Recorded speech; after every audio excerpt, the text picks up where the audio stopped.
किन्नर कम्युनिटीज फक्त sex work करते असं नाही आहे. नॉर्मली लेडीज आहेत, वुमेन्स लोक त्या सुद्धा सेक्स वर्कर आहेत. म्हणून मग प्रत्येक महिला वर्ग हा असाच आहे का? जर का किन्नर म्हटलं तर मग प्रत्येकाला असं वाटतं की अरे हा किन्नर आहे म्हटल्यावरती रस्त्यावरती उभे राहणार आहेत, पैसे मागणार आहेत किंवा सेक्स वर्क करणार आहे. जर घरामध्ये एखादा कोणी किन्नर असेल तर आजूबाजूची माणसं म्हणतात अरे त्यांच्या घरी हिजडा आहे. आणि तो हिजडा हा शब्द काही वाईट नाहीये. मी हेही म्हणेन, हिजडा ह्या शब्दाचा अर्थ असा आहे की स्वतःचं अस्तित्व निर्माण करण्यासाठी वेगळ्या समूहात गेलेल्या व्यक्ती म्हणजे एक हिजडा समाज. गव्हर्नमेंट आपल्याला फक्त कागदोपत्री तुम्हाला सगळ्या फॅसिलिटी दिलेल्या आहेत, पण अस्तित्वामध्ये अजूनही कोणतीच फॅसिलिटी आलेली नाही. असे कोणते नियम आहेत तुमच्या समाजात जे आमच्या सोकॉल्ड समाजाला माहित नाही? समाजाने अफवा पसरवलेल्या आहेत की किन्नर मेल्याच्या नंतर त्याला चपलीने मारलं जातं. मध्ये एक पिक्चर निघाला होता जोगवा. त्या जोगवा पिक्चर पासून हे जास्त झालेलं. जोपर्यंत तुम्ही डोळ्यांनी बघत नाही आहात तोपर्यंत या कोणत्याच गोष्टींवरती विश्वास ठेवू नका.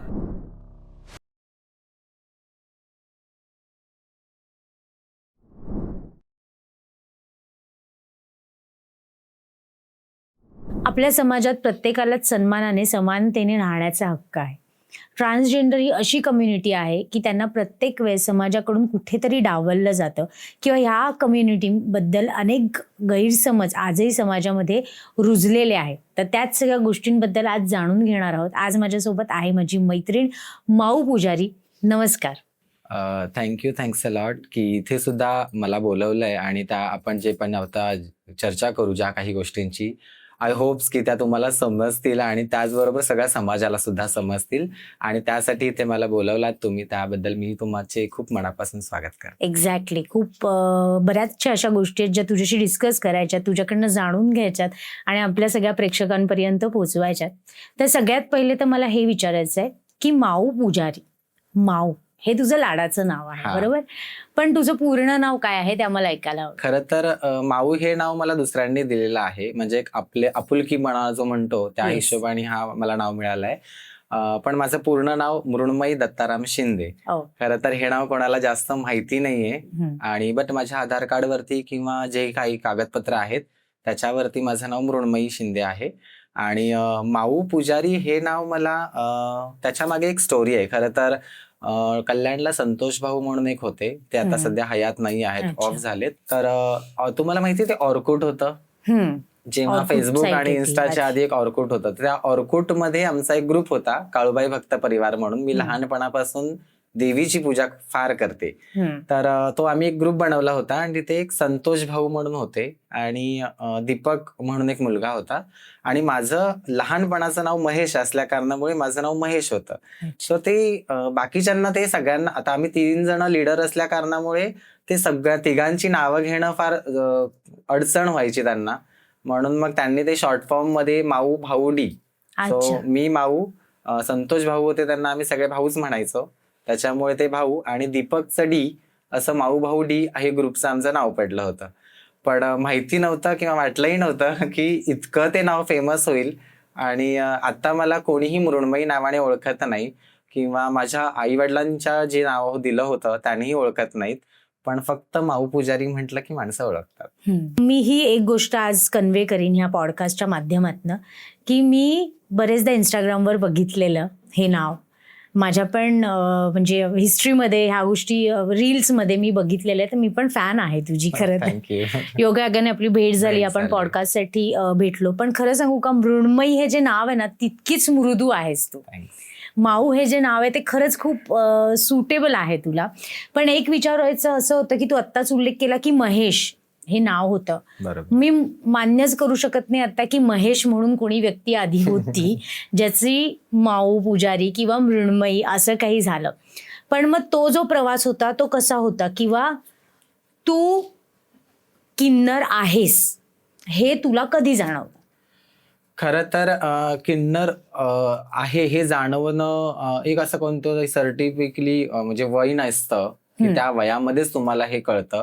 मी लहान होते त्याच्यानंतर माझा जन्म खेडमध्ये झालेला आहे, कोंडिवलीमध्ये. कोकणस्थ आहे मी. कोकणामध्ये माझा जन्म झाला. आणि त्यानंतर माझं 2000च्या आधीचं जे आयुष्य आहे, म्हणजे 93 मध्ये माझा जन्म आहे, 99 पर्यंत मी गावीच होते. 2000 साली मी मुंबईला आले. आणि पण मी लहान होते तेव्हापासून मुलींबरोबर खेळणं म्हणा किंवा भांडीकुंडी खेळणं, केसांना टॉवेल लावणं, आंबेडा घालणं, सो ह्या लहानपणापासून मला सवयी होत्या. आणि पहिली गोष्ट तर माझ्या आई वडिलांना माहिती होतं की मी कोण आहे. त्याच्यामुळे त्यांनी मला कधी ह्या कोणत्या गोष्टीचा विरोध नाही केला. हा, पण बाहेरचा जो समाज होता, म्हणजे गावातली काही माणसं होती, तर त्यांना असं वाटायचं की लहान आहे, थोड्या दिवसांनी समजेल हिला किंवा सुधरेल. पण असं नाही. त्याच्यानंतर नंतर ते ज्यावेळेस मी हळूहळू वयामध्ये आले, म्हणजे एक आपण म्हणू शकतो की आपल्या बॉडीमध्ये हार्मोन्स असतात. जेव्हा ते हार्मोन्स आपल्याला कळतं, शिक्षण होतं आपलं, शिकल्याच्या नंतर जेव्हा हळूहळू कळतं, त्यावेळेस वयाच्या एक 7-8 वर्षानंतर मला ते कळत गेलं की मी इतर मुलांपेक्षा काहीतरी वेगळी आहे म्हणून.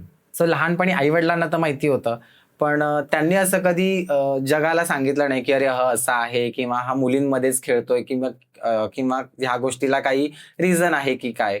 पण असं काही नव्हतं. मग त्यानंतर मी जेव्हा शिक्षण केलं त्याच्यानंतर मला हळूहळू कळालं की मी एखाद्या मुलीकडे बघून अट्रॅक्ट होत नाहीये, तर मी एखाद्या मुलाकडे बघून अट्रॅक्ट होते. त्यानंतर मला असं वाटलं होतं की स्टार्टिंगला मी अशी एकटीच व्यक्ती आहे की माझ्यामध्ये काहीतरी वेगळेपण आहे. नंतर मग हळूहळू सगळ्या मैत्रिणी भेटत गेल्या माझ्या कम्युनिटीमधल्या. मग नंतर मला कळालं की नाही माऊ, तू काहीतरी वेगळी, म्हणजे तू एक ट्रान्सजेंडर कम्युनिटीमधली आहेस किंवा LGBTQ कम्युनिटीमधली आहेस. आणि मग एक सडनली असं टाइम नाही सांगू शकत की मला कधी कळालं, पण शाळेमध्ये गेल्याच्या नंतर मला या सगळ्या गोष्टी हळूहळू कळाल्या. मी जेवढं तुझा प्रवास बघते किंवा जेवढं मी तुला आतापर्यंत ऐकलं, तर ना तुझ्यामध्ये एक ॲम्बिशियस व्यक्ती दडलेली आहे. तर ह्या गोष्टी जेव्हा आपल्याला कळतात तेव्हा आपण निराश होतो. म्हणजे युजली हे समाजामध्ये उभं राहिलेलं चित्र आहे की हे असं असणं कळलं म्हणजे कुठेतरी एक आशा संपून जाते आणि आपल्याला असं वाटतं आता काय यांच्या लाईफमध्ये काय असणार आहे. पण तू इतका छान लढा दिला, तू इथपर्यंत आली, आज तुला लोक ओळखतात, तुझी छान ओळख आहे. तर हा लढा कुठपासून सुरू झाला? मुंबईत तू कधी आलीस? मुंबईमध्ये मी 2000 साली आली. तेव्हा मी पहिलीला होते. कितवीत? पहिलीला. हो. ठाण्यामध्येच माझी स्कूल आहे. शाळा क्रमांक 13. म्युनिसिपालिटी शाळेमध्ये होते मी. तर तिथे गेल्याच्या नंतर तेव्हाही माझ्या मनामध्ये ती एक बाई लपलेलीच होती.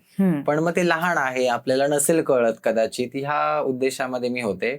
पण ज्यावेळेस मी पहिलीच्या वर्गामध्ये गेले तेव्हा माझ्याच बेंचवरती माझ्यासारखीच एक व्यक्ती येऊन तिथे बसली होती. ती सुद्धा ठाण्याचीच आहे.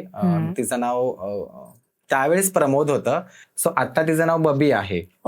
तर ती सुद्धा एक ट्रान्सजेंडरच आहे. तर आम्ही दोघींनी मग ते असं झालं ना की अरे मला जे आवडतंय किंवा मला जसं वागायचंय तसंच हा पण वागतोय. आणि त्याच्यानंतर मग माझं चालणं, माझं बोलणं हे सेम ह्याच्यासारखंच आहे. म्हणजे मी काही वेगळी नाहीये, मी सेम ह्याच्यासारखीच आहे. म्हणजे माझ्यासारखी ही व्यक्ती असू शकतात असं तेव्हा मला जाणवलं. त्याच्यानंतर मग शाळेचं शिक्षण झालं. शाळेमध्ये खूप मस्ती धमाल ह्या सगळ्या गोष्टी मी केलेल्या आहेत. त्याच्यानंतर मी शाळेमध्ये टॉपर होती. म्हणजे शाळेमध्ये पहिला नंबर जर नाही आला तर मी घरी येऊन रडायचे की माझा नंबर पहिला का नाही आला म्हणून. सो असंही होतं माझं आयुष्य. आणि त्यानंतर हळूहळू ज्यावेळेस मी माझ्या ह्या समाजामध्ये आले तेव्हा ह्या समाजामध्ये आल्याच्या नंतर मग मला रिअलाइज झालं की अरे माऊ, इतर जण म्हणजे हे बाकीचा जो नॉर्मल आपला जो समाज आहे, ह्या समाजाला प्रत्येक समाज म्हणजे बाकीचा हा जो समाज आहे हा वेगळ्या इंटेन्शनने किंवा वेगळ्या नजरेनेच बघतो. जर का किन्नर म्हटलं तर मग प्रत्येकाला असं वाटतं की अरे हा किन्नर आहे म्हटल्यावरती रस्त्यावरती उभे राहणार आहेत, पैसे मागणार आहेत किंवा सेक्स वर्क करणार आहे. पण ह्याच्याही ऑपोजिट आपल्याला काहीतरी करायचं आहे किंवा आपण काहीतरी करूया. कारण की माझे फॅमिली म्हणाल तर माझे वडील आर्मी रिटायर्ड आहेत. सो त्याच्यामुळे घरामध्ये असल्या कारणामुळे लहानपणापासून एकदम स्ट्रिक्ट वातावरण होतं या सगळ्या गोष्टींचं की वेळेवरती घरी येणं किंवा मस्ती दंगा नाही पाहिजे घरामध्ये, एकदम सायलेंट वातावरण असं माझं घरचं वातावरण आहे. पण त्याच्या ऑपोजिट ही लाईफ पूर्ण वेगळी आहे. इथे मी जेव्हा माझ्या कम्युनिटीमध्ये आले तेव्हा मला कळालं की इथे फक्त धिंगाणा, मस्ती, मजा आणि आपलं आयुष्य जगण्याचा संघर्ष. तर ह्याच्यात काहीतरी आपल्याला वेगळेपणा, कारण की काय होतं, मला अजूनही बरेच जण असे म्हणतात की तू एकल कोंडी आहेस. मला अजूनही जर एका रूम मध्ये तुम्ही महिनाभर जरी बंद करून ठेवलात ना तरी सुद्धा चालेल मला अशी जास्त माणसांची वर्दळ नाही सहन होत. एक 10-15 मिनिटं, अर्धा तास ठीक आहे, पण त्याच्यानंतर असं कुठेतरी माझं माइंड, तुम्ही जा सगळे, मला शांतता हवी, तुम्ही सगळे इथून जा आणि मला एकटीला शांत राहू द्या. माझा स्वभाव आहे तसा. माहिती नाही का, बट ते लहानपणापासून असल्या कारणामुळे. पण मग ह्या समाजामध्ये तसं नाहीये. इथे प्रत्येक किन्नर हा एकत्र राहतोय, गुरूंबरोबर असतात, त्याच्यामुळे ऑब्व्हियसली तुमच्या बरोबर 10-15 जण असणारच आहेत. मग त्या 10-15 जणांचे 10 तोंड, त्याच्यामध्ये प्रत्येकाचे माइंड वेगवेगळं असणार आहे. तर त्यामुळे मला असं वाटलं होतं की माऊ, ह्याच्यामध्ये राहून तुला जमणार नाहीये. मी असं म्हणत नाहीये की ही ट्रान्सजेंडर कम्युनिटीमध्ये मला राहायचं नाहीये. मी राहणार, कारण की माझा जन्मच तो आहे, त्याच्यामुळे मला तिथे राहणंच योग्य आहे. तर पण मी त्याच्यातूनही थोडासा वेगळा मार्ग निवडला की हा सोशल मीडिया. हो, कारण की ह्या सोशल मीडियामध्ये मला असं वाटलं की समाजाला ज्या गोष्टी माहीत नाहीयेत आपल्याबद्दल किंवा आपल्या कम्युनिटीबद्दल, त्याबद्दल जर आपण सांगितलं तर ऍटलिस्ट एक जनजागृती होऊ शकते, समाजाचा बघण्याचा दृष्टिकोन बदलू शकतो, असं मला वाटलं होतं. त्याच्यामुळे मग मी हा मार्ग निवडलेला आहे. एक ना माझ्या मनात फार लहानपणीपासून दडलेला प्रश्न आहे, जो आज विचारते, की एकदा तुम्हाला कळलं किंवा एकदा तुमचं वय झालं की तुम्ही तुमच्या फॅमिलीला सोडून इकडे, म्हणजे तुमचे जे कोणतं परिवार, जो दुसरा ट्रान्सजेंडर कम्युनिटी आहे, त्यांच्यात तुम्ही राहायला जाता, तो काय प्रवास आहे किंवा ती काय फिलिंग असते? तर ती गोष्ट अशी आहे की खरं तर बघा काय, ऑलरेडी समाज आपल्याला एक्सेप्ट करत नाही. पहिली गोष्ट तर जर घरामध्ये एखादा कोणी किन्नर असेल तर आजूबाजूची माणसं म्हणतात, अरे त्यांच्या घरी हिजडा आहे. आणि तो हिजडा हा शब्द काही वाईट नाहीये, मी हेही म्हणेन. हिजडा ह्या शब्दाचा अर्थ असा आहे की स्वतःचं अस्तित्व निर्माण करण्यासाठी वेगळ्या समूहात गेलेल्या व्यक्ती म्हणजे एक हिजडा समाज, स्वतःचं आयुष्य जगणारी व्यक्ती. पण लोकांनी त्या हिजडा ह्या शब्दाला शिवी बनवलेली आहे किंवा गलिच्छ शब्द आहे असं मानलं जातं, पण असं खरं तर नाहीये. दुसरी गोष्ट असं की ज्यावेळेस मी घरातून ज्यावेळेस मला रिअलाइज झालं की मी कोण आहे, हे जेव्हा कळाल्याच्या नंतर मग मी माझ्या फॅमिलीमध्ये तर सांगू शकत नव्हते ऑब्व्हियसली, कारण की माझ्या घरी एकदम स्ट्रिक्ट वातावरण होतं. वडील आर्मी रिटायर्ड आहेत म्हटल्यावरती थोडंसं कडक वातावरण आहे घरी, आणि त्याच्यामुळे मग असं झालं की अरे मग मी घरी कोणाला सांगू. हे तितकंच होतं की माझ्या घरी माहिती होतं, पण मला त्या म्हणजे म्हणतात ना की ते शर्ट पॅन्ट मध्ये राहणं मला पॉसिबल नव्हतं किंवा मला ते सहनच होत नाहीये की मी त्या शर्ट पॅन्ट मध्ये राहते आणि मला त्या साडीची ओढ आहे, मला मुलींसारखं राहायचं आहे, माझ्या आतमध्ये एक बाई लपलेली आहे, तिला बाहेर यायचं आहे. म्हणजे म्हणाल ना की महेशला सोडून तिला मृण्मयी बनायचं होतं. तर त्यावेळेस तो जो संघर्ष होता, मग त्यावेळेस मग मी असं केलं होतं की मी घरातून पळाली होते. तर माझ्या असं झालं होतं की त्यावेळेस मी 3 नंबर आहे आमच्या घरी, माझे 2 मोठे भाऊ आहेत. तर मोठ्या भावाला माझ्या बेबी झाला होता आम्हाला, तर मम्मी पप्पा वगैरे सगळे तिकडे गेले होते राहायला बाळाला सांभाळण्यासाठी, आणि मी कल्याणला राहत होते. तर कल्याणला राहत होती म्हणून मग एकटी असल्या कारणामुळे ते झालं काय, त्या 1-1.5 वर्षामध्ये ना मी स्वतःला एकटं समजत होती, आणि त्या गोष्टीची मला सवय झाली की बाबा मला एकटं राहायचंय. आणि त्यानंतर ज्यावेळेस मम्मी पप्पा पुन्हा घरी आल्याच्या नंतर मग असं झालं की मला ते नकोसं वाटायला लागले. आई वडील असून सुद्धा असं वाटायला लागलं की अरे माझ्या लाईफमध्ये कुठेतरी हे मध्ये डिस्टर्ब होतंय मला. त्यामुळे मग मी घरातून पळायचा निर्णय घेतला. त्यावेळेस झालं होतं की माझी केस इथपर्यंत अशी मोठी झाली होती. मी 1-1.5 वर्ष घरी होते, पण तेव्हाही मी जॉब करत होते. हिरानंदानी हॉस्पिटलमध्ये ऍज अ फार्मासिस्ट म्हणून मी हेल्पर म्हणून काम केलेलं आहे. त्याच्या आधी मी माझगाव डॉकला होते, आणि मग तेव्हा त्याच्यात ते जे माझं पेमेंट होतं, त्या पेमेंट मधून मला जे पण माझी इन्कम होती त्याच्याने मी घरातलं लाईट बिल वगैरे ह्या सगळ्या गोष्टी मला पुरत होते तेवढा पेमेंट.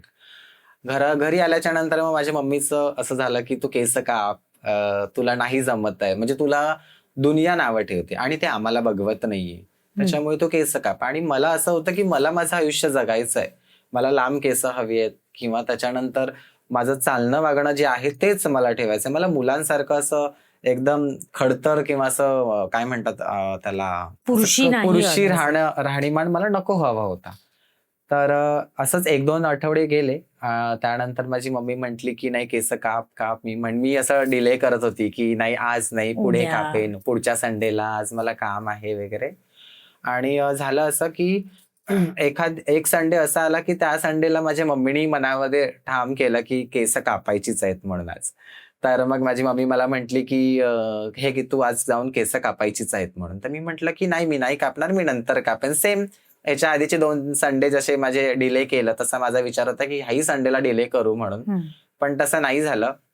संडे असल्या कारणामुळे घरी चिकन पण बनवायचं होतं मम्मीला. म्हणजे आमच्या घरी फक्त रविवारचा एकच दिवस आहे की चिकन बनतं, म्हणजे नॉनव्हेज बनतं, अदरवाईज फुल व्हेज. तर त्याच्यामुळे मम्मी म्हटली होती की तू जाऊन केस काप. केस कापल्याच्या नंतर मग तू येताना हे चिकन घेऊन ये. सो मला ₹500 दिले होते मम्मीनी. आणि मी म्हटलं की मी नाहीच कापणार. त्या अर्ध्या 1 तासामध्ये मम्मीचं आणि माझं थोडंसं बाचाबाच झाली. मम्मीनी मला थोडंसं कानाखाली वगैरे मारलं. आणि त्यानंतर मी असं म्हटलं की नाही आता तर मग माऊ इथे राहशील तर तुला केस कापणं गरजेचं आहे. त्याच्यामुळे मग तू काय करणार आहेस? तर मग मी मनामध्ये असं ठरवलं की नाही ठीक आहे, तू तुझं आयुष्य जगण्यासाठी घरातून पळून जा. मग मी नाही म्हटलं आणि सडनली माझ्या मम्मीनी गॅसवरती पलेता ठेवला, जो चपाती आपण गरम करतो तो, की ह्या भीतीने तरी ऍटलिस्ट केस कापेल आणि समाज बोलणार नाही. म्हणजे आई वडिलांचं असं होतं ना की आम्हाला तुझा प्रॉब्लेम नाहीये, पण लोक बोलतील ना. मग ते ऑब्व्हियसली जर आपल्या मुलांना कोणी बोलत असेल तर आई वडिलांना ते सहन होत नाही. तर मग त्या कारणामुळे मग मम्मीने ते पलेता ठेवला आणि मला किचनमध्ये बोलवलं आणि मग मी गेले. आणि तो पलेता असा मम्मीने जस्ट समोर ठेवला आणि मम्मी मला बोलली की केस कापणार आहेस की नाही? आता ऑब्व्हियसली जर माझ्या मनामध्ये एक बाई होती, त्याच्यामध्ये जर का माझ्या चेहऱ्याला काय झालं, आय नो दॅट की ती 1001% माझी मम्मी मला ते काही लावणार नव्हतीच. पण एक भीती असते ना त्या वेळेची की ही सिच्युएशन आपण कशी बाहेर काढणार. तर मी म्हटलं ठीक आहे, मग मी कापते केस म्हणून मी बेडरूम मध्ये गेले, केस विंचरले आणि खाकी कलरची जीन्स आणि हे sky blue colour, dark blue कलरचा ट्रान्सपरंट असा शर्ट होता, ते घातलं आणि छोटी मला एक बॅग वापरायची सवय होती. तर मग ती बॅग घेतली आणि मी निघाले. माझी मम्मी मला हे पण म्हटली की केस कापायला तर जायचंय ना, मग आता ही तू बॅग का घेऊन चाललायस? तर मी म्हटलं की नाही मला काम आहे म्हणून, असं म्हटलं आणि मग मी निघाले. निघताना मी हा एकच विचार करत होते की माऊ ह्या घरातून जेव्हा तू निघशील ना, तेव्हा ह्या घरात तुला पुन्हा यायचं नाहीये. पण असा विचार करून जा की जर तू पुढे चाललीयस तर तुला पुन्हा युटर्न नाहीये, आहे ना. म्हणजे ह्या समुद्रामध्ये जेव्हा आपण उडी मारतो तेव्हा ते पोहायला आलंच पाहिजे. जर नाही तर तुझं मरण आहे. मग आता जर मला काठावरती राहायचं नाहीये, जमिनीवरती राहायचं नाही, तर ऑब्व्हियसली मला समुद्रात उडी मारणंच आहे. त्या हिशोबाने मग मी घरातून निघाले होते. बस स्टॉपला गेल्याच्या नंतर रिक्षा स्टँड होता आमचा. तर रिक्षा स्टँड समोर मागे सलून आणि मध्ये मी. सो एक फिल्मी असं हे झालं होतं. आणि ते अजूनही आहे. मी अजूनही कधी गेले कल्याणला तर ते सलून मी बघत असते की तो सलून तुटलाय की आहे म्हणून, पण तो आहे सलून आणि तिथेच रिक्षा स्टँड सुद्धा आहे.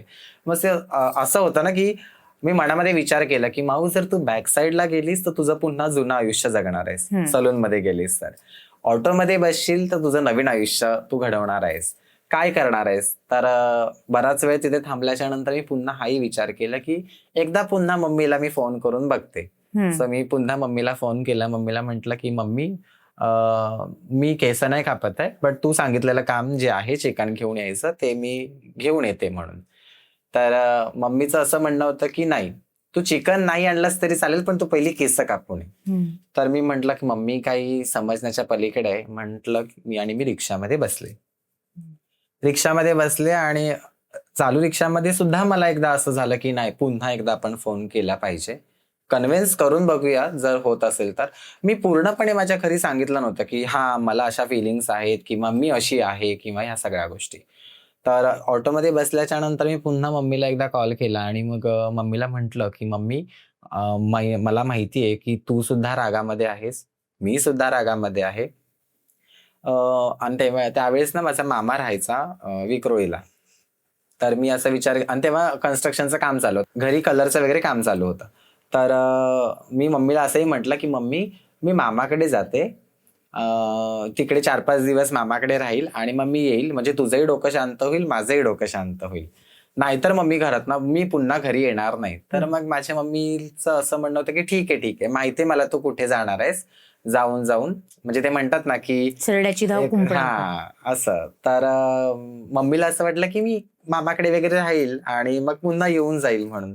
पण एक माझ्या मम्मीचं असं होतं की तू केस कापूनच घरी ये. तर मग नंतर मी असा विचार केला की नाही, मम्मी समजण्याच्या पलीकडे आहे. मी फोन स्विच ऑफ केला. तिथून मी कल्याण स्टेशनला पोहोचले. कल्याण स्टेशनमध्ये मला पकडायला येतील की काय घरचे, म्हणून मी मालडब्यामध्ये बसले. स्वामींचं नाव घेत होती मी आणि तसं सडनली मी माझी एक मैत्रीण आहे जी सायनला राहते, तिच्या घरी पोहोचले. ओके. मग तिच्या घरी मी राहिले आणि 2 दिवस मी तिच्याकडे राहिले. पण शेवटी जे म्हणतात ना की आपलं घर असतं किंवा आपल्या घरामध्ये आपण राहिल्याच्या नंतर एक वेगळं वाटतं आणि आपण ऑब्व्हियसली पाहुण्यांकडे गेल्याच्या नंतर तिथली सकाळ ही फार वेगळी असते. म्हणजे एक काहीतरी नियम असतात किंवा कोणी काही बोलायला नको, त्याच्यामुळे कम्फर्ट झोन नसतो तिथे आणि आपण असा विचार करतो की वेळेवरती उठणं गरजेचं आहे आपल्याला, ह्या सगळ्या गोष्टी. तिथे 2 दिवस राहिल्याच्या नंतर मग दिवस मी ढकलला कसा तरी. संध्याकाळ रात्री झोपण्यासाठी मला झोपच येत नव्हती आणि मुंबईमधली घरं तुम्हाला माहितच आहेत, 10 बाय 10ची खोली, त्याच्यामध्ये त्यांचा परिवार. तर मग समोरच त्या मैत्रिणीच्या घराच्या समोरच एक माझा मित्र आहे, त्याचं गोडाऊन होतं. तो इव्हेंट मॅनेजमेंट करायचा, आकाश म्हणून नाव आहे त्याचं. तर तिथे त्याच्या गोडाऊन मध्ये मी झोपले होते. गोडाऊन मध्ये झोपले आणि मग रात्री झोप येत नव्हती. 3:30-4 वाजता झोपले आणि जेव्हा सकाळी उठले तेव्हा अक्षरशः मी रडले की अरे हा, म्हणजे आता मला घर नाही आहे, माझं स्वतःचं घर नाहीये किंवा माझी माणसं मला दिसत नाहीयेत, मी वेगळ्या ह्याच्यामध्ये आली आहे. असं नाही की मी घरातून निघाल्याच्या नंतर डायरेक्ट ट्रान्सजेंडर कम्युनिटीमध्ये गेलेली, असं नाहीये.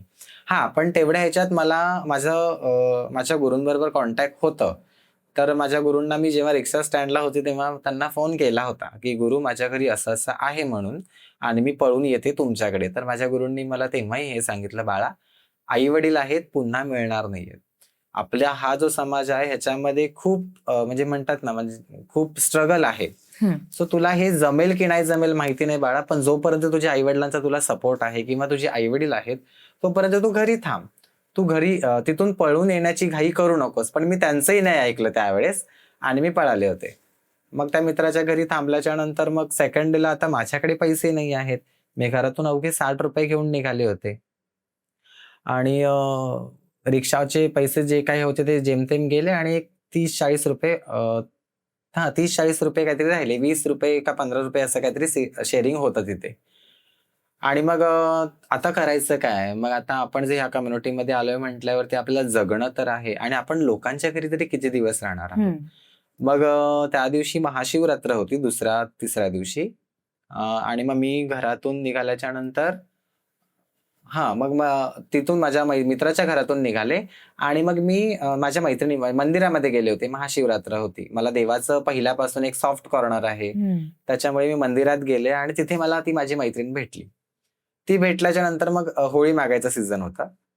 तर तेव्हा ती मला म्हटली की अगं तू काय करतेस? म्हटलं काय नाही ग, मी घरातून कालच पळाली म्हणून. कालच पळून आली. आणि मी कालच पळून आली. तर मग आता ती म्हटली मग आता काय करणार आहेस? तर मी म्हटलं आता काय करणार आहे, माझ्याकडे तर काही ऑप्शन नाही आहे आणि माझे गुरु पण नाही आहेत मुंबईमध्ये, ते बाहेर गेलेले आहेत. तर मग काय करायचं? म्हणून मग ती म्हटली ठीक आहे, मी तर असं पण होळीची बधाई मागण्यासाठी जाणार आहे, तर तू येणार आहेस का? तर म्हटलं ठीक आहे, चालेल, मी येते. तर मग मी तिच्या बरोबर गेले होते 2 दिवस 3 दिवस होळी मागायला. तर त्या 3 दिवसामध्ये मला 1800 रुपये मिळाले होते. तर ते 1800 रुपये घेऊन मग नंतर मला माझ्या घरातले सगळे शोधाशोध चालू होती. माझ्या घरातल्यांचे फोन माझ्या गुरूंपर्यंत गेले. अच्छा, त्यांनाही माहिती होतं. वाया करत गेले होते की म्हणजे एक म्हणतात ना की माझं कॉन्टॅक्ट माझ्या फ्रेंड्स लोकांबरोबर, मग माझ्या घरातल्यांचे फ्रेंड्स बरोबर बोलणं होतं. मग त्याच्या आणि मग तो असा कधी कधी बोलायचा की माझी अशी गुरु आहे किंवा अशा गुरूंना मी ओळखतो. सो मग ते माझ्या घरातल्यांनी माझ्या गुरूंना कॉन्टॅक्ट केल्याच्या नंतर मग गुरूंनी सांगितलं अजूनही माझ्याकडे तो आलेला नाही आहे. हा, बट त्याचा मला फोन आला होता. जर ज्या वेळेस तो माझ्याकडे येईल त्यावेळेस मी तुम्हाला सांगेल म्हणून. आणि ते सगळं झाल्याच्या नंतर माझ्या गुरूंनी मला फोन केला की कुठे आहेस? तर मी म्हटलं गुरु, मी अशी घरातून पळाले आणि मी अशाशा ठिकाणी माझ्या अशाशा मैत्रिणीबरोबर होळी मागतीये म्हणून. सो गुरूंनी मला पहिले ओरडले की तू हे काय करतेयस म्हणून, तुला घरी यायला काय झालंय, तू पहिलं घरी ये. मग त्यानंतर मग मी तेव्हा गुरु नाशिकला होते माझे राहायला. तर मग मी दादर स्टेशनला ट्रेन पकडून मी पुन्हा नाशिकला गेले. संध्याकाळची ट्रेन होती काहीतरी 6:30-7 वाजता. पोहोचेपर्यंत मला 11:30 वाजता मी त्यांच्या दरवाजामध्ये पोहोचले. तिथे पोहोचल्याच्या नंतर मग मला गुरूंनी असं घराच्या बाहेरच थांब, इथेच थांब. तर मी म्हंटल असं का केलंय यांनी? अरे मला तर घरी घ्या. आता मी म्हणजे म्हणतात ना एक सॉफ्ट कॉर्नर पाहिजे ना तुम्हाला माझ्याबद्दल, की मी घरातून पळून आलीये. पण त्यावेळेस गुरूंनी तो सॉफ्ट कॉर्नर नाही दाखवला. त्यांनी असं दाखवलं की त्यांनी तिथूनच स्टार्टिंग केली की इथून कठीण परीक्षा आहे तुझी. तर मग त्यांनी लगेच मला सांगितलं की फोन केला. मला सांगितलं की तुझ्या घरातल्यांना फोन लाव. मी घरी फोन लावत होते. तर घरी पहिला वडिलांना फोन केला. तर फोन नाही, बिझी होता, त्याच्यामुळे नाही उचलला. पुन्हा नंतर एक फोन केला. तर गुरूंनी सांगितलं की तुमचा असा व्यक्ती माझ्याकडे आलेला आहे नाशिकमध्ये, तर तुम्ही घ्यायला येताय तर घ्यायला या. तर समोरून सडनली असं बोलणं झालं की अरे तुमच्याकडे आलाय ना, ठीक आहे असू दे, राहू दे. आम्हाला माहिती आहे असं पण किन्नर लोकांमध्येच जाणार होता आणि असं पण त्याची काय लायकी आहे ती मला माहिती आहे. 100-200 रुपयासाठी तो पटरीतच उभा राहणार आहे. हे कसं आहे, आता प्रत्येक किन्नर हे सगळ्या गोष्टी करत नाहीये, पण तरी सुद्धा समाजाला असं वाटतंय, त्या समाजाच्या बरोबरच माझा भाऊ सुद्धा उभा होता. त्याच्यामुळे त्याला असं वाटलं की ही पण तेच करणार आहे. सो जर तो आमच्याकडे नाहीये तर तो आमचा कोणच नाहीये, तो तुमच्याकडे गेलाय तर ऑब्व्हियसली तो 100-200 रुपयासाठी पटरीत उभा राहणार आहे, अजून काय करणार आहे. तर ती एक मेंटॅलिटी जी असते ना ती माझ्या भावाचीच पण होती. तर मग मी म्हंटल की आणि फोन स्पीकरवरती होता, असंही नाही की माझ्या गुरूंनी ऐकलं. फोन स्पीकरवर असल्या कारणामुळे मी ते ऐकलं आणि त्यावेळेस माझ्या भावाचा मला खूप राग आला. म्हणजे मला असं वाटलं होतं की माझा 2 नंबर भाऊ थोडासा एकदम स्ट्रिक्ट टाईप आहे किंवा त्याला असं मस्ती मजाक ह्या सगळ्या गोष्टी नाही पटत. त्याचं काम भलं आणि तो भलं. म्हणजे तो ज्यावेळेस स्कूलमध्ये पण होता तेव्हा त्याचा फुटबॉल खेळायचा, तर फुटबॉल खेळणं किंवा लायब्ररीमध्ये जाणं इतपत तो योग्य होता. त्याच्यानंतर घरी आला की जस्ट जेवायचं आणि झोपायचं. तो जास्त इन्व्हॉल्व्ह होत नव्हता, पण माझा मोठा भाऊ जास्त इन्व्हॉल्व्ह होत होता. आणि मग मला असं वाटलं की माझ्या मोठ्या भावाला तर माझ्या सगळ्या गोष्टी माहिती आहेत आणि मग तो का असा बोलला. तर मग ते एक मनामध्ये तिथे एक लागलं ते मनाला माझ्या. आणि मग गुरुनी त्याच्यानंतर मग घरामध्ये घेतलं. मला विचारलं जेवलीस का वगैरे, तर मी म्हंटल नाही वगैरे. तर मग तिथे जेवले वगैरे मी आणि गुरूंच्या बाजूला झोपले. रात्रभर मी तोच विचार करत होते की माझा मोठा भाऊ मला असा का बोलला. मी किन्नर लोकांमध्ये आली म्हणजे किन्नर लोक काय असंच करतात का? असं तर नाही. आता मी माझ्या गुरूंकडे जिथे आले ते तर असं काही करत नाहीयेत, म्हणजे माझ्या माहितीनुसार तरी आतापर्यंत असं काही त्यांनी केलेलं नाहीये. मग हा असा का बोलला असेल. मग माझे गुरु वेगळं आयुष्य जगतायत. आता माझे गुरु किन्नर आखाड्याचे महामंडलेश्वर डॉक्टर पायल नंदगिरी आहेत. तर ते किन्नर आखाड्यामध्ये आहेत किंवा ते एक महामंडलेश्वर आहे. ते देवाच्या किंवा सनातनी धर्माचा प्रचार करतायत. ते तर असं काही करत नाहीत. मग माझा भाऊ असा का मला बोलला. सो ह्या गोष्टीचा रात्रभर विचार करत होते. कधी झोप लागली माहिती नाही. सकाळी उठले, माझ्या गुरूंच्या कुशीमध्ये मी होते. आणि सकाळी उठल्याच्या नंतर गुरूंनी मला प्रश्न विचारला, कसं वाटतंय? तर मी म्हटलं हो गुरु, छान वाटतंय. तुझी आईही तुला अशी कुशीमध्ये घेत होती ना? मी म्हटलं हो गुरु. आणि तेव्हा सुद्धा मी रडले. त्यानंतर गुरूंनी मला हे सांगितलं, बाळा हे आयुष्य खूप कठीण आहे. तुला असं वाटत असेल की मी तुला काल बाहेर का थांबवलं, कारण की त्याच्या मागे हे कारण आहे की इथूनच तुझी सुरुवात आहे. आणि ज्या वेळेस मी घरातून पळाले त्यावेळेस माझ्याकडे कपडे काहीच नव्हते. फक्त एक साडी होती जी माझ्या मैत्रिणीकडे ठेवली होती आणि मी घातलेल्या शर्ट पॅन्ट वरती होते. आणि मग तिथे गेल्याच्या नंतर मग आता तिथे गेल्यावर मी कपडे काय घालणार. सो माझी एक मैत्रीण आहे नीलम ताई म्हणून, आमच्या गुरूंबरोबरच असते ती. त्या नीलम ताईने मला एक टॉप दिला होता आणि एक लेगिन्स, धोतर टाईप, प्लाझो टाईप असं हे दिलं होतं. मी ते घालायचे. मग ते एक दिवस ते प्लाझो आणि टॉप घालायचे. सेकंड डेला मी शर्ट पॅन्ट घालायचे. सो हे माझं आयुष्य होतं 3 महिने. तेवढ्या 3 महिन्यामध्ये मला माझी गुरु बरेच कपडे घेऊन देऊ शकत होती. किंवा आमच्याकडे अजूनही असं असतात की जे मी कपडे घालणार नाही आहोत आता आम्ही कपडे एक साईडला ठेवून देतो. त्याच्यातून ठेवणीतले कपडे जरी मला गुरूंनी दिले असते तरी माझं ते 3 महिने मी असं एवढं स्ट्रगल नसतं आयुष्य जगलं. पण त्यामागचं कारण मला हे नंतर 3 महिन्यानंतर कळालं की गुरूंचं असं म्हणणं होतं की तुला जर ह्या 2 जोडी कपड्यांमध्ये जर आयुष्य जगायचं आहे तर तू जगशील का. तर त्याला कदाचित मी हो म्हणून उत्तर दिलं होतं त्या 3 महिन्यामध्ये राहून. आणि मग त्याच्यानंतर गुरूंनी मला मग त्यांच्याकडे होत्या त्या साड्या दिल्या. त्याच्यानंतर छोटे मोठे जे डेली वेअरचे गाऊन वगैरे असतात घरातले ते दिले. ते सगळं झाल्याच्या नंतर मग माझा एक फ्रेंड होता सायनला राहायला. त्याने मला मग 6 गाऊन त्याच्यानंतर 4-5 साडी विच स्टिच करून म्हणजे ब्लाऊज वगैरे स्टिच करून त्याने ते मला दिले होते. आणि मग त्याच्यानंतर मग मी ते आयुष्य माझं हळूहळू जगायला लागले. ओके. म्हणजे प्रवास खडतर होता पण गुरूंची साथ असल्यामुळे तो पुढे पण ती सोपा साथ झाला. अशी होती की साथ आहे पण चालायचं तुला आहे. म्हणजे म्हणतात ना की रस्ता मी दाखवते तुला पण शेवटी चालणं तुला आहे. तर त्या धडपडत चाल पण तू चाल. जर आता तू धडपडत चालशील तर पुढे जाऊन तुझ्याकडे जर कोणी एखादं ट्रान्सजेंडर किंवा किन्नर आलं तर त्याला सुद्धा तुला असंच मार्गदर्शन करायचंय हे त्याच्या मागचं कारण होतं असं मला वाटतं. आत्ता असं मला रिअलाइज होतं. ओके. आता जेवढं आम्ही बघतोय म्हणजे मी जेव्हा लहान होते तेव्हा अक्षर जे काही बोलीन ते प्रामाणिकपणे बोलीन. तेव्हा अशी लोक जेव्हा दरवाजावर यायची तर मी फार घाबरायचे. पण त्याच्यानंतर जशी मोठी होत गेले तुमचा पण सगळ्यांचा एक प्रवास बघत गेले तर आता ना कुठेतरी तुम्ही तुमचं स्थान निर्माण केलंय. तुमच्या लोकांमधली जी चांगली लोक आहेत त्यांनी ह्या समाजासाठी म्हणजे तुमच्या समाजासाठी बऱ्याच चांगल्या गोष्टी करून त्याला कुठेतरी एका चांगल्या स्तरावर आणण्याचा प्रयत्न केलाय आणि अजूनही प्रयत्न सुरू आहे. पण तरी सुद्धा समाजात अजूनही काही असे घटक आहेत जे तुमच्याकडे त्याच दृष्टिकोनातून बघतात किंवा त्याच खालच्या ह्याच्यावरती नेऊन तुमच्याशी वागणूक तुम्हाला मिळते. तर मग तेव्हा कसं वाटतं किंवा त्यांना काय सांगावं असं वाटतं? पहिली गोष्ट तर अशी आहे की ज्या वेळेस आता तुम्ही जे म्हटलात की तुमच्यातलेच बरेच जण असे आहेत त्याच्यामध्ये मी आवर्जून नाव सांगेल श्री गौरी सावंत. तुम्ही ओळखत असाल त्यांना. त्या माझ्या आई आहेत. म्हणजे मी ह्या कम्युनिटीमध्ये त्यांना आई मानते आणि त्यांच्या मार्गदर्शनाखाली मी आहे सध्या. तर त्यांचं एक सखी 4 चौघी ट्रस्ट आहे. त्या ट्रस्टच्या माध्यमातून त्यांनी बरीचशी जनजागृती केलेली आहे की किन्नर कम्युनिटी म्हणजे काय. ठीक आहे जर किन्नर आहे तर त्याला तुम्ही कोणत्या पद्धतीमध्ये हँडल केलं पाहिजे किंवा HIV बद्दल जे पण त्यांचे सगळ्यांना सांगण्याचा जो प्रचार करतात त्या HIV ह्या शब्दाबद्दल. HIV म्हणजे काय आहे, एड्स म्हणजे काय आहे ह्याची जी जनजागृती करतात. सो सखी 4 चौघी ट्रस्टमध्ये असे बरेच जण आहेत की जे खूप छान पद्धतीने कामं करतात आणि ह्या समाजामध्ये एक वेगळा किन्नर कम्युनिटीला वेगळा दृष्टिकोन देण्याचं काम करतात. बट तरी सुद्धा असं म्हणतात ना की बोलणाऱ्याची तोंड आपण दाबू शकत नाही. त्याच्यामुळे जे शिकलेले आहेत वेल एज्युकेटेड आहेत त्यांना माहिती आहे की ऍज अ ट्रान्सजेंडर कम्युनिटी म्हणजे काय, LGBTQ म्हणजे काय आहे किंवा किन्नर रावण ह्या जे पण काही आहेत हे काय आहे हे बऱ्याच जणांना माहिती असतं.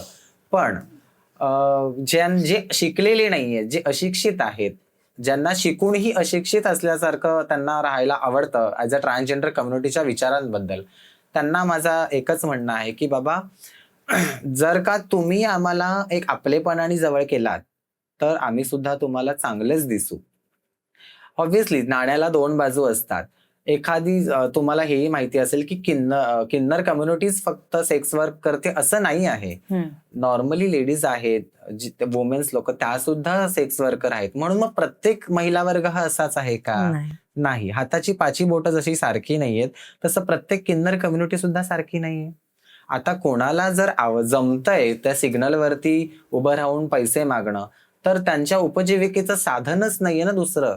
गव्हर्नमेंट आपल्याला फक्त कागदोपत्री तुम्हाला सगळ्या फॅसिलिटी दिलेल्या आहेत पण अस्तित्वामध्ये अजूनही कोणतीच फॅसिलिटी आलेली नाही.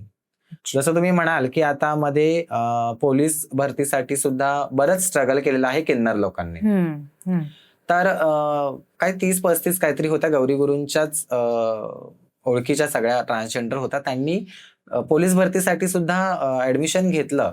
पण झालं काय, ज्यावेळेस गव्हर्नमेंट म्हटलं की तुम्ही लेडीज मधून फॉर्म भरू शकत नाही, वाय, बिकॉज तुम्ही एक ट्रान्सजेंडर आहात, आणि तुम्ही जेंट्स मधून पण भरू शकत नाही, मग तुम्ही तुमचा वेगळा कोटा घेऊन या. त्याच्यासाठी वेगळी फाईट्स केल्या. ते ज्यावेळेस तो ट्रान्सजेंडर कोटा घेऊन आल्याच्या नंतर पुन्हा जेव्हा म्हणजे भरती वगैरे झाली, ते गोळाफेक वगैरे सगळं झालं, एक्झाम वगैरे झाल्या, ते सगळं झाल्याच्या नंतर जेव्हा रिझल्ट लावायची वेळ आली, तेव्हा ते रिझल्ट लेडीज मधून लावले गेले. मग जर का तुम्ही आम्हाला आमचा वेगळा पर्सनली ट्रान्सजेंडर कोटा घेऊन बोलवलं होतं, तर मग आमचा रिझल्ट सुद्धा त्याच्यातूनच लागला पाहिजे ना. बरोबर. सो त्याच्यातून नाही लागला, म्हणजे तिथेही सुद्धा नैराश्यच आमच्या पदरी आलेलं आहे. त्याच्यामुळे, आणि बरेच जण म्हणतात की आता बीएमसी मध्ये तुम्हाला नोकरी मिळते, तुम्ही नोकरी घेत नाही किंवा बीएमसी मध्ये अर्ज भरत नाही. अरे आम्ही कसं भरणार? जर का आम्ही घरातून पळालेलो आहोत, आम्हाला आमच्या आई वडिलांनी एक्सेप्ट केलेलं नाही आहे, म्हणजे क्वचित, आता माझ्या आई वडिलांनी तर मला एक्सेप्ट केलेलं आहे, तर ज्यांच्या आई वडिलांनी एक्सेप्ट नाही केलेलं, असे ट्रान्सजेंडर कुठे जाणार आहेत? मग त्यांचे डॉक्युमेंट्स नाही आहेत, काहीच नाही आहे. तुम्हाला फक्त आधार कार्ड, पॅन कार्ड. 2014 मध्ये आता आम्हाला ऍज अ ट्रान्सजेंडर कम्युनिटी म्हणून तुम्ही भारताचे नागरिक आहात असं आम्हाला लेबल दिलेलं आहे, 2014 मध्ये दिलेलं आहे. मग आता आम्ही ते एवढे कागदपत्र लगेच तयार करायचं सोपी गोष्ट नाहीये. त्यासाठी बरेचसे धावपळ आहे. त्याच्यानंतर आता समजा जे शाळेमध्ये शिकलेले आहेत, अशा ज्यांनी शिक्षण केलेले त्यांच्या शाळेचा दाखला मिळू शकतो, पण त्याच्यासाठी हे एव्हिडन्स पाहिजेत ना की तुम्हीच हे व्यक्ती आहात म्हणून. आणि शाळेमध्ये जाताना शर्ट पॅन्ट वरती गेलेला आहात, दाखला काढायला तुम्ही साडीवर जाताय म्हटल्यावरती नाही जमत आहे. सो त्याच्यामुळे ह्या समाजामध्ये एवढंच आहे की जर का ह्या समाजाने आम्हाला ऍक्सेप्ट केलं ना, तर आमचं जीवन किंवा आमचं जगणं ही फार सोपं होऊन जाईल. करेक्ट.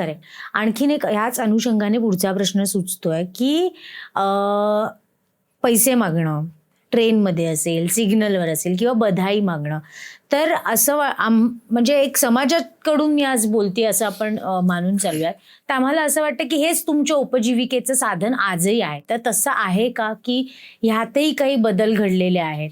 खरी गोष्ट तर अशी आहे की समाजानेच आम्हाला सिग्नलवरती आणून ठेवलेलं आहे.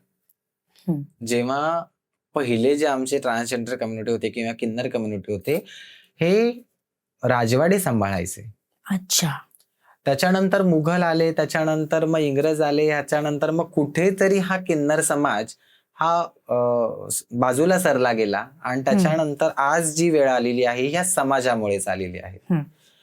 दुसरी गोष्ट अशी आहे की जर समजा मी आता तुमच्या घरी घर कामासाठी जर येतेय, तुम्ही चांगल्या मनाचे आहात, तुम्ही मला ठेवाल, पण आजूबाजूची माणसं तुम्हालाच म्हणणार, अरे तुम लोग वो छक्के को काय को रखा है काम पे. सो मग त्याच्यानंतर तुमचंही माइंड हे होणार की अरे हा, जर का मला इथे राहायचंय, माझी आजूबाजूची माणसं जर मला सपोर्टला हवी आहेत, तर ऑब्व्हियसली ना की त्यांना जी गोष्ट नाही आवडत आहे ती आपण करणारच नाही आहोत. बरोबर. मग त्यामुळे असं होतं की मग कोणी घरकामाला सुद्धा ठेवणार नाहीये. ऑफिसमध्ये कुठे जायचं? आता मी स्वतः एक मेकॅनिकल डिप्लोमा इंजिनिअरिंग केलेली आहे, सेकंड इयर फेल आहे मी. फेल आहे ह्याच्या मागे खूप मोठं कारण आहे, ते तुम्हाला थोड्या वेळात सांगेनच. तर ज्यावेळेस मुलुंडमध्ये एक कंपनी होती, त्या IT कंपनी, त्याच्यामध्ये मग मी गेले होते इंटरव्ह्यू देण्यासाठी.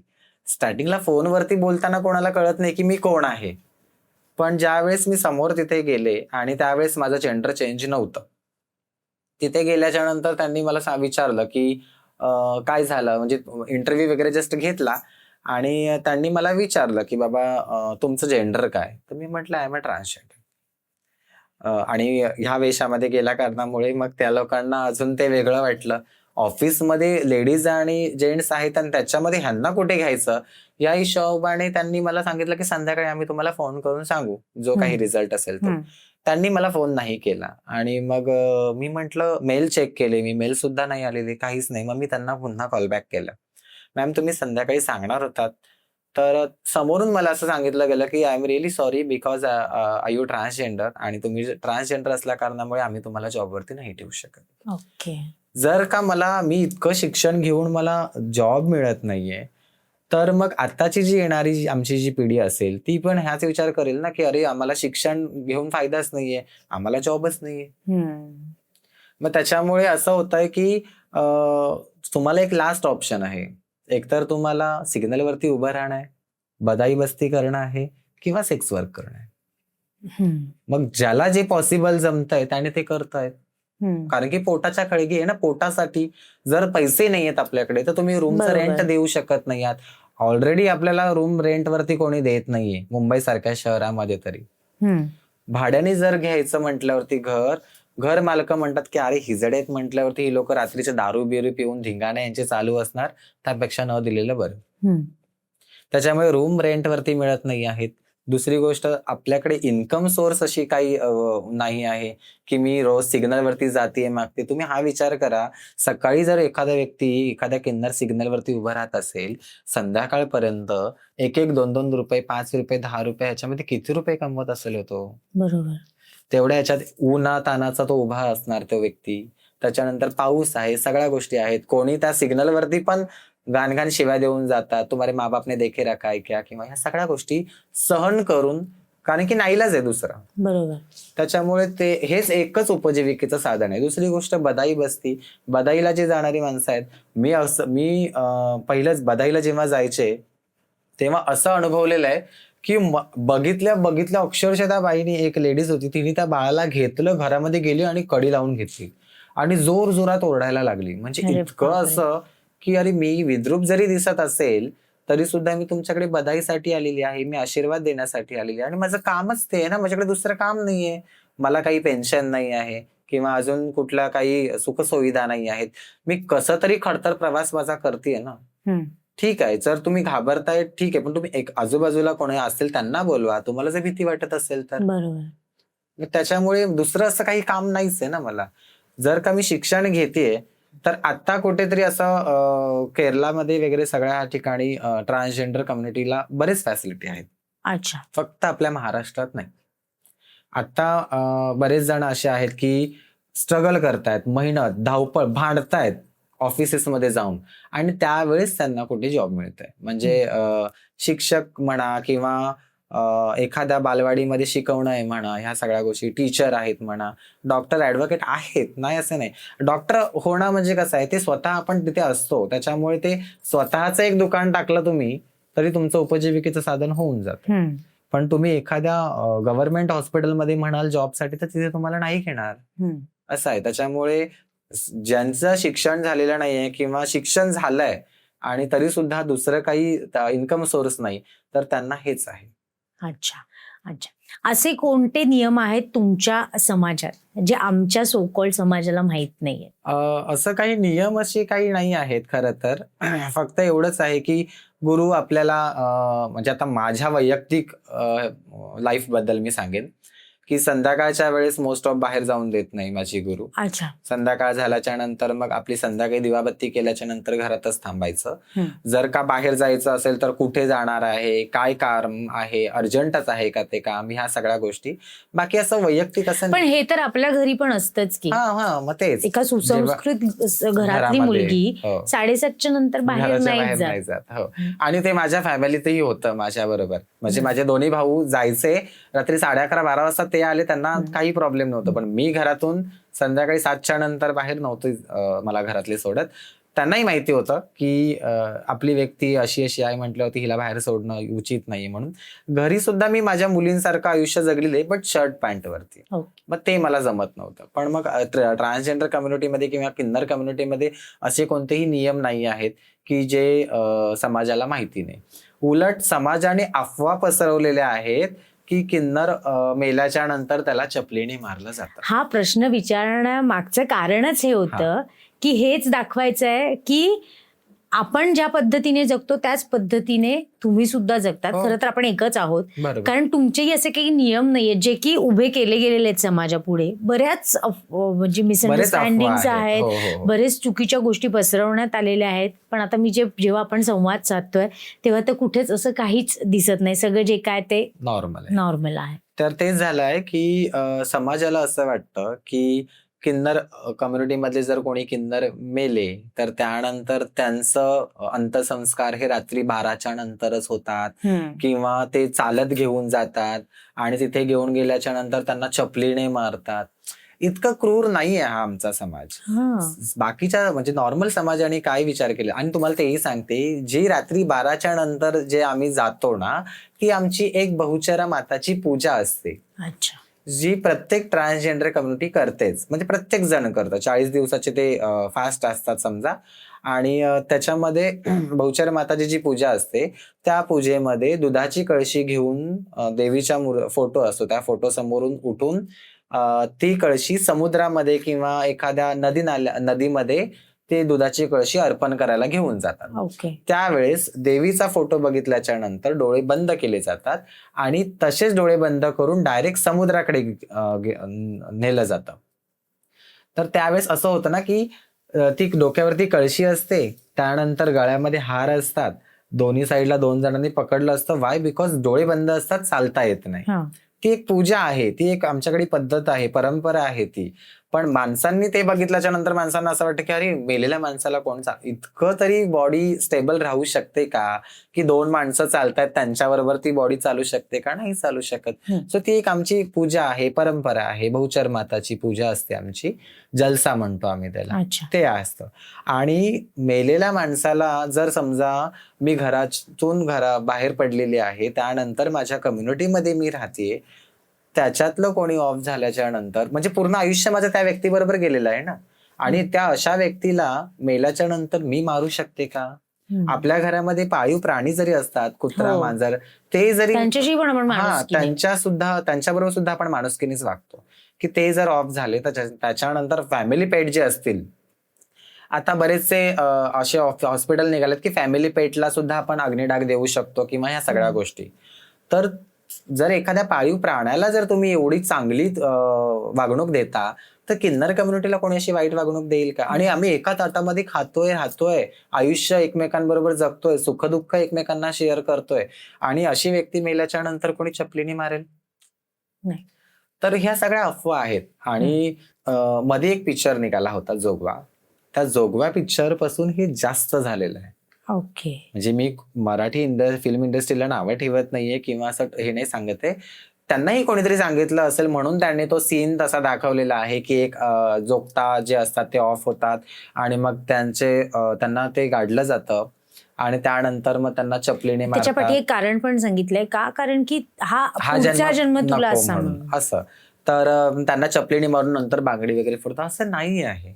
ही चुकीची गोष्ट आहे. का मारणार चपलीने? जर ज्या माणुसकी नावाची गोष्ट असते ना, आपण आपल्या भाऊ समजा आपला एखादा नॉर्मल समाजामध्ये जर एखादा मुलगा आहे, त्याचा भाऊ असेल, त्याची बहीण असेल, एखादं त्या तिघांमधलं एखादा कोणी ऑफ झालं, त्याच्यानंतर भाऊ बहिणी मारू शकतात का? त्याला नाही मारू शकत.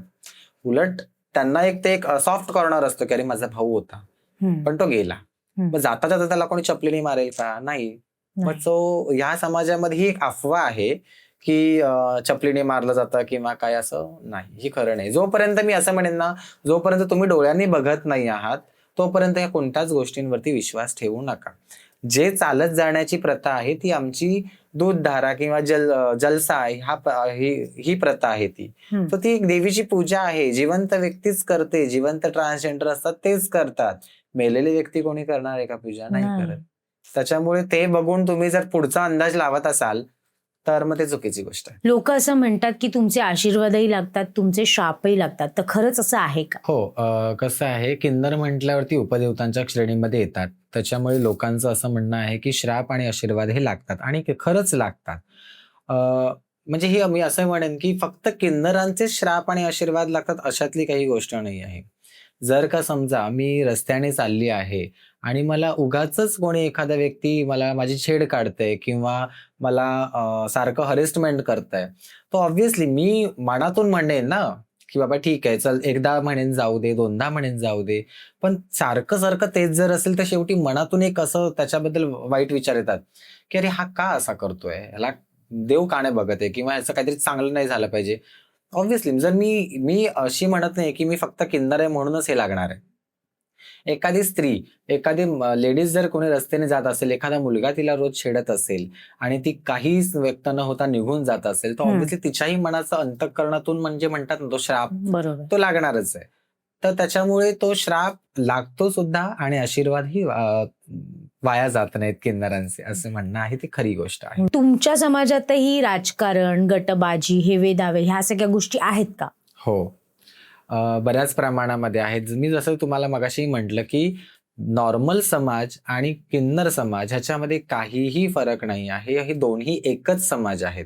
त्याच्यामुळे गट्टबाजी किंवा राजकारण ह्या सगळ्या गोष्टी आहेतच. एक जण जर वरती जात असेल तर त्याला खेचणारी माणसं तर आहेतच.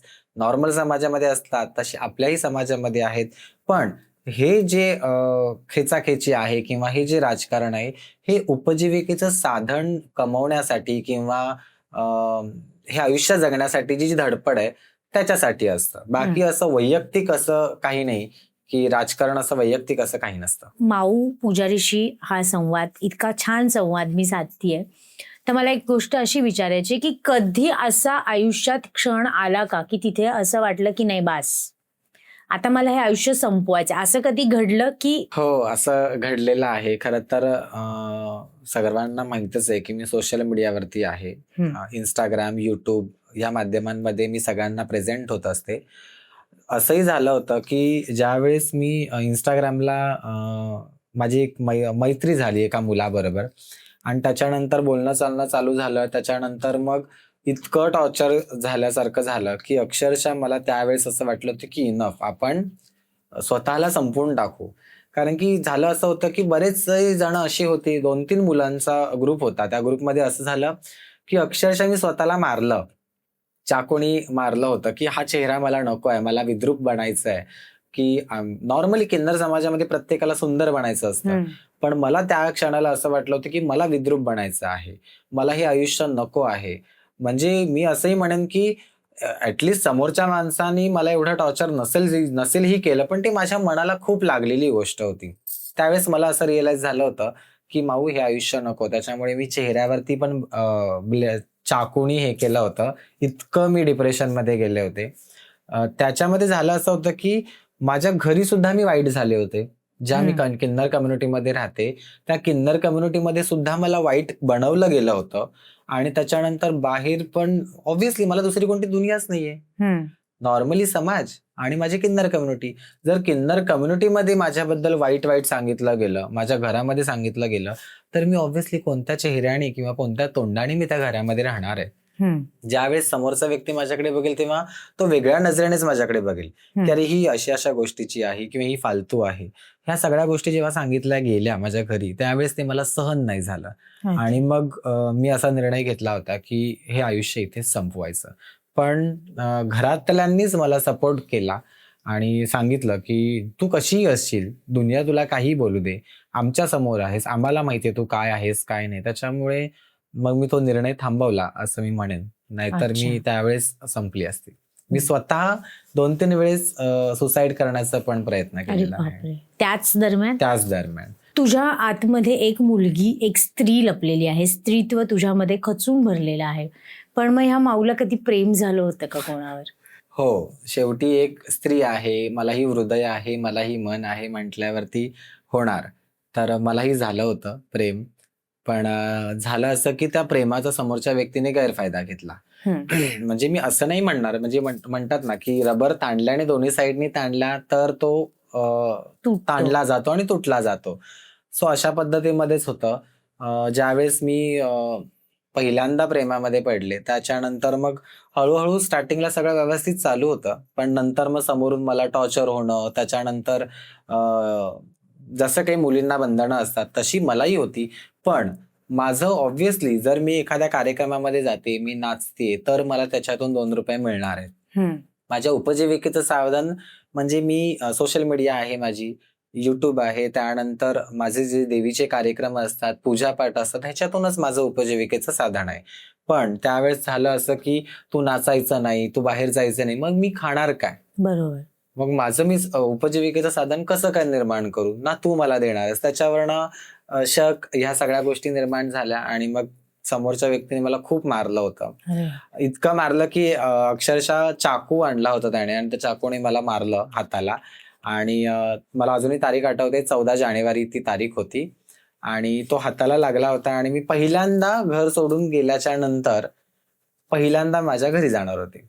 त्या दिवशी मकर संक्रांत होती आणि घरी हळदी कुंकवाचा कार्यक्रम होता आणि मग मी ते लपवत घरी गेले होते, कल्याणच्याच घरी. आणि मग त्याच्यानंतर मग माझ्या घरी पण माहिती पडलं की हे कसं काय लागलं. तर मग मी म्हंटल की नाही, मी वॉशरूम मध्ये पडले वगैरे, मग ते हाताला कसं लागणार, ह्या सगळ्या गोष्टी झाल्या. आणि नंतर मग मी त्या व्यक्तीपासून लांब व्हायचं म्हणून मी पुन्हा माझ्या घरातून पण पळून गेले होते. म्हणजे माझ्या आयुष्यामध्ये पळायचं काम खूप आहे, हे जे खरे आहे ती गोष्ट. पण जे म्हणतात ना की आपण प्रेम म्हणजे काय हवं असतं, की समोरच्या व्यक्तीने आपल्याला समजून घ्यावं किंवा आपल्याला आयुष्यभर त्यांनी साथ द्यावी. मी असंही म्हणत नाही की तुझं माझ्यावरती प्रेम होतं म्हणून तू एखाद्या मुलीबरोबर लग्न करू नकोस किंवा तुझं आयुष्य तो खराब कर. माझं वैयक्तिक असं पर्सनली माझं असं मत आहे की प्रेम हे शरीराचं नसावं, हे एक मनाचं प्रेम असावं. त्याच्यामुळे मी त्याला त्यावेळेसच बोलली होती की तुझं जर का तुला मुलीबरोबर लग्न करायचं असेल तू करू शकतोस, कारण की मी तुला बाळ देऊ शकत नाही. पण माझं प्रेम हे फक्त मनाचं होतं, शरीराचं नाही. तर त्याच्यानंतर मग थोडंसं मतभेद झाले आणि मग ते प्रेम स्टॉप झालं. पण आता जर इन फ्युचर असं काही छान प्रपोजल आलं तर माऊ लग्न करणार का? मला असं वाटतं की नाही, कारण की मी प्रेम किंवा लग्न या सगळ्या गोष्टींना मी खूप घाबरते. अच्छा. मला अजूनही असं वाटतं की कोणीहीच ट्रान्सजेंडर कम्युनिटीला आपली बायको म्हणून घेऊन जाईल, मला विश्वासच बसत नाही. काही जण क्वचित आहेत आमच्या ट्रान्सजेंडर कम्युनिटीमध्ये की त्यांचं लग्न झालेले आहे, छान संसार करतायत, त्यांचे सासू सासऱ्यांनी त्यांना ऍक्सेप्ट केलेलं आहे किंवा त्यांच्या पूर्ण फॅमिलीने त्यांना ऍक्सेप्ट केलेलं आहे. पण माझ्या बाबतीत ते असं नाही घडणार असं मला वाटतं. मध्ये मला लग्नाचं स्थळ सुद्धा आलं होतं, पण त्या मुलाचं वय खूप होतं आणि त्याचं लग्न झालं पण डिवोर्स नव्हता झाला. तर ते गोव्याचा तिकडून कुठला तरी एक मुलगा होता, तो वकील होता. पण मग मी नाही म्हंटली त्याला, कारण की मला ती भीती की ठीक आहे, मी इथे माझं अस्तित्व निर्माण केलंय, ते मी त्याच्या घरी जेव्हा घेऊन जाणार तेव्हा त्या मुलाने पण मला तेवढाच सपोर्ट केला पाहिजे. आणि मला असं नाही वाटत आहे की अजूनही कोणी आहे जो मला पूर्णपणे माझ्या समाजासकट ऍक्सेप्ट करेल. तो मला फक्त माझ्यापुरते ऍक्सेप्ट असेल तर नाही करू शकत मी लग्न. त्याच्यामुळे मला जरी का लग्नाचा प्रपोज आला, मागणी आली, तरी सुद्धा मी नाही म्हणेन त्याला. नियम वाटी लागू. नियम, कारण की काय, जर का मी लग्न करून जरी जाते तरी सुद्धा माझ्या कम्युनिटीमध्ये मला गुरुपौर्णिमेला येणं आहे म्हणा किंवा माझ्या घरी गुरूंचा काही कार्यक्रम असतील तिकडे येणं आहे, तिथे जर तो नाही पाठवणार तर मग फायदा नाही ना. कारण की ऑब्व्हियसली मी इथून माझा जन्म झालाय आणि मग जर माझ्या घरीच तू पाठवणार नाहीयेस, तू बायको म्हणून घरी जाऊन मला मोलकरणीसारखं वागवशील तर काय फायदा. त्याच्यापेक्षा नको. जर का ऍक्सेप्ट असेल असं या सगळ्या गोष्टी तर मग बघता येईल.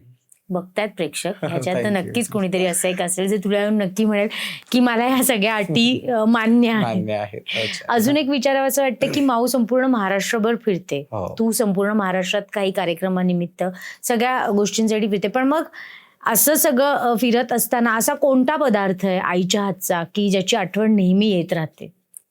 मला असं अजूनही आठवतं की मी कोकणस्थ असल्या कारणामुळे आमच्या घरी कोकणी जेवण बनतं. म्हणजे वरण जरी म्हणाल तर वरणला फोडणी देत नाहीत आमच्याकडे, त्याच्यामध्ये खोबऱ्याचं वाटण टाकून ती वरण बनवलं जातं.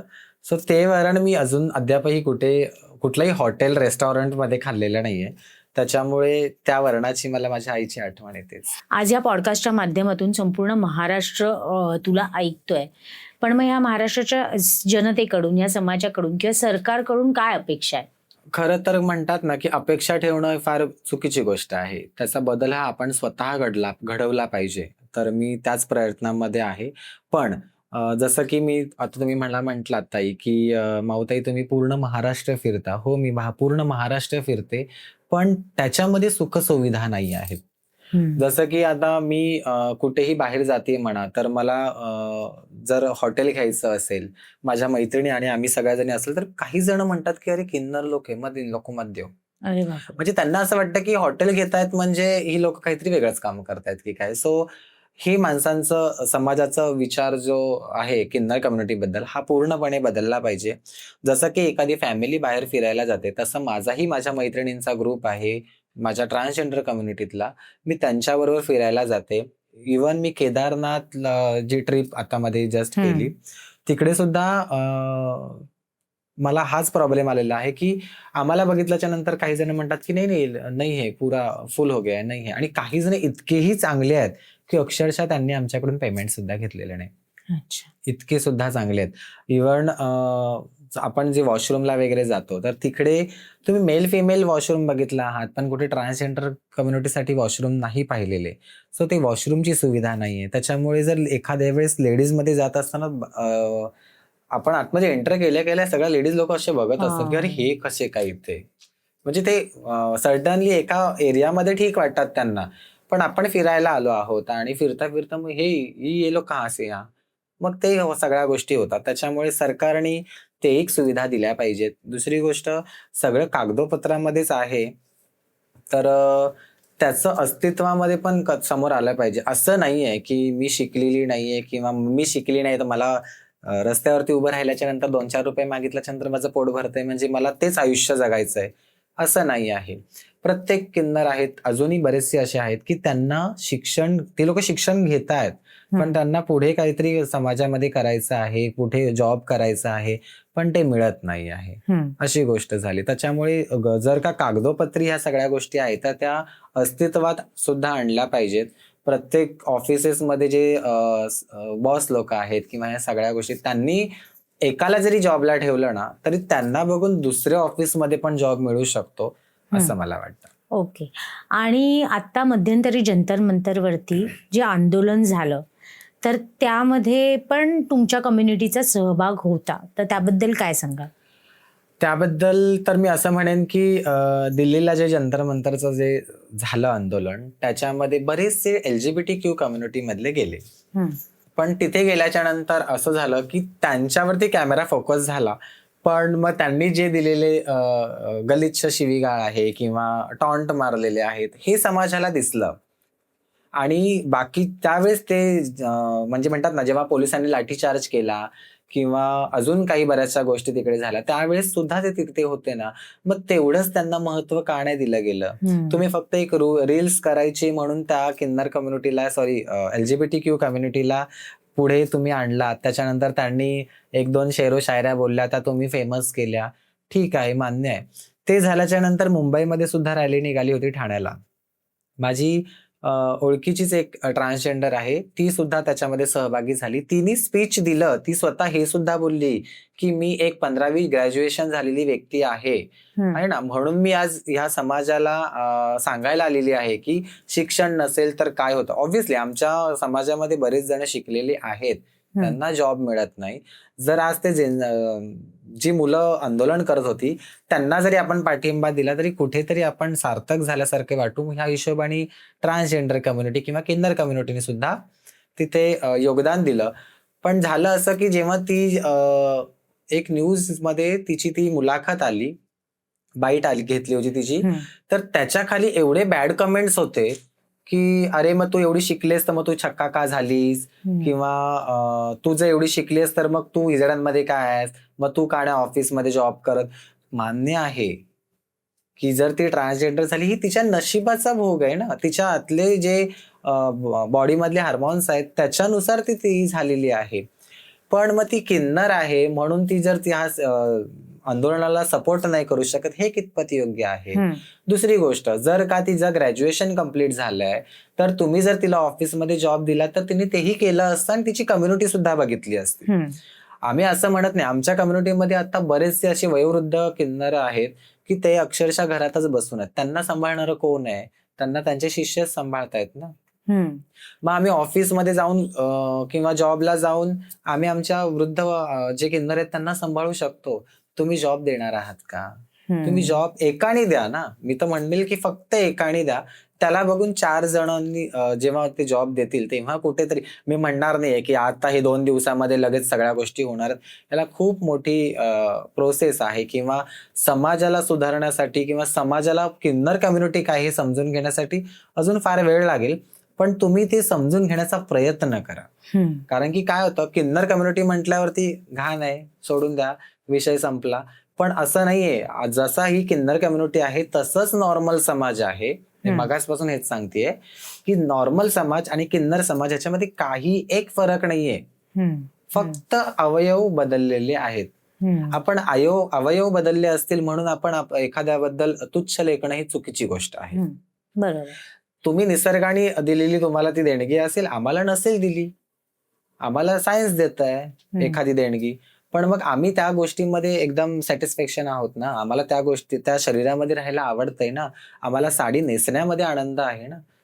जर एखाद्या मुलीला, जसं तुम्ही आहात ताई, तुम्हाला जर कोण म्हटलं तुम्ही केस वगैरे कापा, लिपस्टिक वगैरे काहीच नाही करायचं, जस्ट तुम्ही एकदम रूडली रफ मुलांसारखं राहणार, तुम्ही राहणार आहात का? नाही राहणार. तुम्हाला ते जमणार पण नाहीये ताई.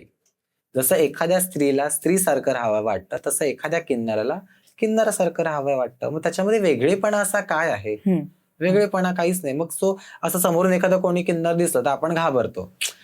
पहिल्या वेळेस असं होतं की सगळ्यांना असं वाटायचं की किन्नर समोरून आले म्हणजे आपल्या हातातलं बाळ घेऊन जातात की काय. पण इथे आम्हालाच आमची खायची वांदे आहेत, आम्ही त्या बाळाला घेऊन काय करणार आहोत.